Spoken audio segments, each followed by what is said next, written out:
My name is Samuel Freiberg, and for my end of the course project, I chose to do an extended lesson plan on the history of African American poetry. And the reason why I decided to do this was because my mom was actually a teacher, and growing up, she taught me a lot about this stuff as well as in high school. And I have some background, so I thought I could really put my skills to the test here doing this.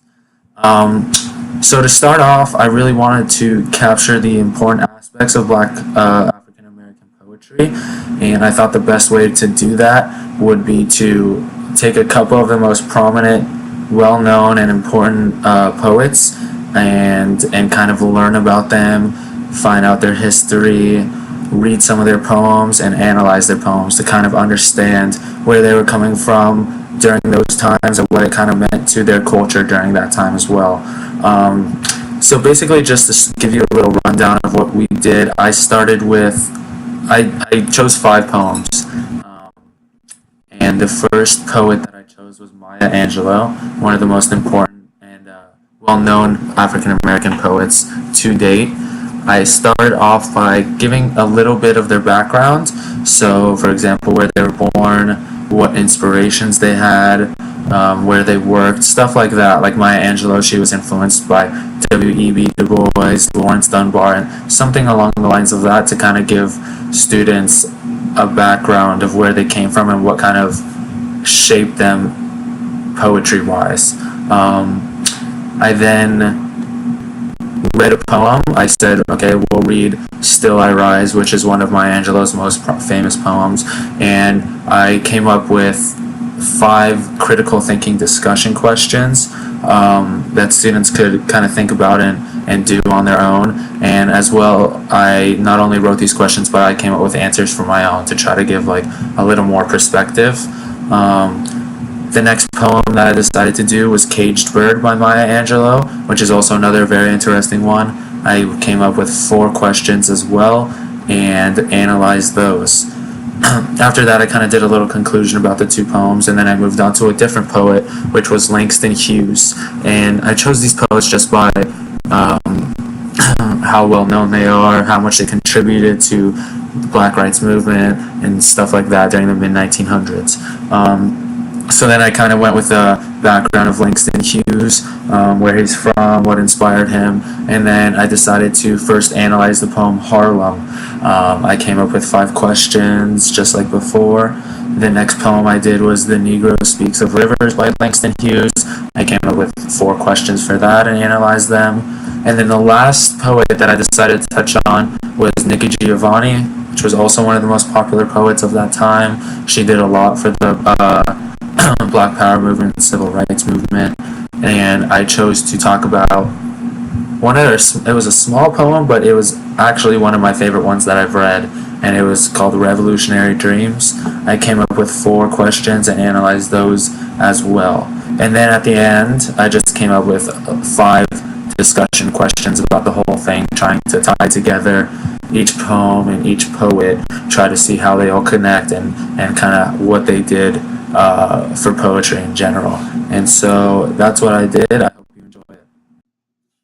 Hi. So I wanted to kind of go through my extended lesson plan, kind of step by step, so you can kind of understand what was going through my mind when I made it. So the first part, objective, I really wanted to capture what all the African American poetry was about. And obviously I can't do this in just one lesson plan, so I decided to only pick 3 poets and 3 poems to do this. The main objectives were to expand your knowledge on the history of African American poetry, understand the importance of what it meant to their culture, critically analyze important poems to understand the meaning of them, and learn about the famous African American poets and how they helped contribute to the rise of African American culture in the 1900s. Now, to accomplish this, I thought the best way would be to pick 3 poets and poems from each of them and kind of analyze them to see what they bring to the table. The first one I chose, the first poet I chose was Maya Angelou. Now, Maya Angelou was born on April 4th of 1928. I kind of gave some other facts just to kind of give a background of who she was. And then the second part was I kind of asked the question to get you thinking And that question was, knowing that Maya Angelou grew up in the 19th century and that she was a big civil rights activist, what big writers and poets do you think could have influenced her work? Um, and I found the answer online, and it was W.E.B. Du Bois, Paul Laurence Dunbar, and Langston Hughes. Um, Now, it kind of came up with these questions, trying to create a sort of sense of understanding of where these poets came from and where they came up from, to kind of give some background to these poems so you can understand it better. The first poem I chose was Still I Rise. And after reading this, I came up with questions that I thought were relevant to the poem. The first one was, what do you think the theme of this poem was? The second one was, what kind of tone did this poem take? Since I believe that tone in this poem was one of the most important aspects. Three, I asked, she refers to the word you multiple times in the poem. To whom do you think she was trying to address, and why? The fourth was, what does she compare hope to? And the fifth was kind of asking about the overall feeling towards this poem and what interests you about it. Did you like it? Stuff like that. Um, and so for this first poem, I answered the questions like this. I said, I thought the biggest theme was resilience. She wrote to show her oppressors that she can and she will rise up against them. She kind of wanted to rub it in their face, if you will. That's how I kind of felt about it.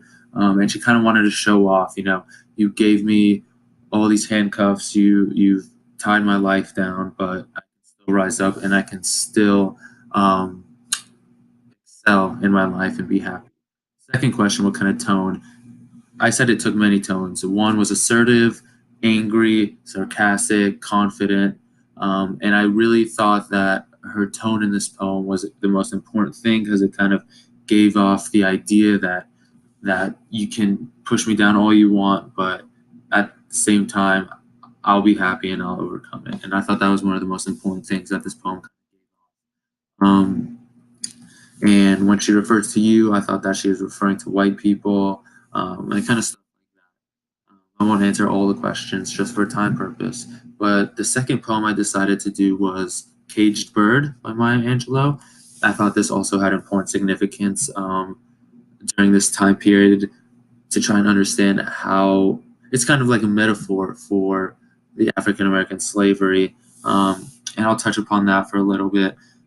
In my opinion, the free bird symbolizes like the free white people, and the caged bird represents the enslaved African Americans. I think she uses a bird for this comparison because a bird lives by flying. They're beautiful as they soar through the sky and they can do whatever they want. However, if you cage a bird, it all that goes away. They're living with a handcuff. Their purpose in life is gone, and they will live a life full of depression and just hoping one day they can make it out. And I thought that paralleled how life was like for African Americans in that time. The second poet I decided to talk about was Langston Hughes, and I chose him because he was a very well-known African American poet back then and also now. Again, I started off with naming some facts about him so the reader and the student could kind of get a background on who he is and where he came from. And then I decided to analyze Harlem by Langston Hughes from 1951. And I asked the same questions as, not the same, I kind of varied the questions regarding to each poem. The first question was, what was the main theme? For me, this was actually a pretty hard poem to decode and analyze. However, I came to the conclusion that the theme is something along the lines of losing faith and giving up. I'm not sure if this is what he meant for it to be, but that's what it kind of felt like to me. And his poem took place in the 1920s in the South, where racism was very much in play. And then I kind of asked the question specifically to the reader to try and get him more engaged in this lesson plan, and that was, explain what you think happens to the dream deferred. What metaphor does Hughes use? And for me, this kind of took a while because I was thinking a long time about it, and I couldn't really get a grasp on what I thought it meant. But my best answer was that I think a dream deferred is kind of like a dream that slowly gets left behind or slowly gets forgotten.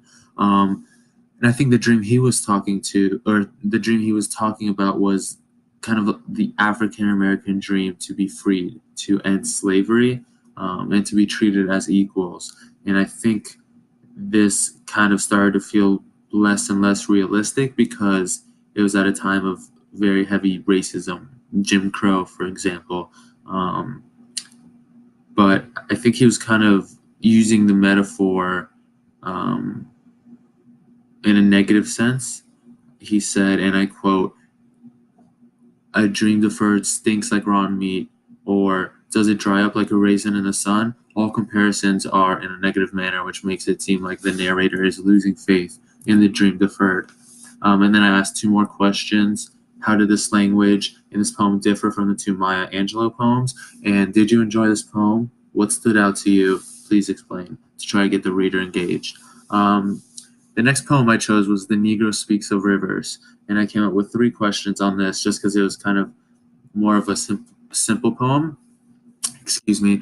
I asked, why does Langston Hughes put emphasis on rivers in this poem? What characteristics of youth does Langston Hughes use, and why? What is the significance? And did you enjoy this poem? Why or why not? And so for the first question, I answered all the rivers that Hughes mentioned are all important in the history of African Americans. And I think that Hughes uses those rivers as a metaphor. For example, the three rivers represented in this poem were all very old in history of Africa, where everything was free. There was much freedom back in the way olden days. And then he brings up the Mississippi River, which represents slavery, because it is known that slaves were kind of sold down that river. So I think he kind of brings up the old history and kind of like the newer history to put it into perspective. And then what characteristics of youth does Langston use? He uses, I feel like he uses youth to kind of relate to the ancient times. And I know that sounds weird, but I think he wants the reader to realize that the African American race should be valued for its oldest roots, and the very long and hard journey that they had to go through to get where we are today. But on the other hand, I also think he wants the race to be valued based on their youthfulness as well, which is also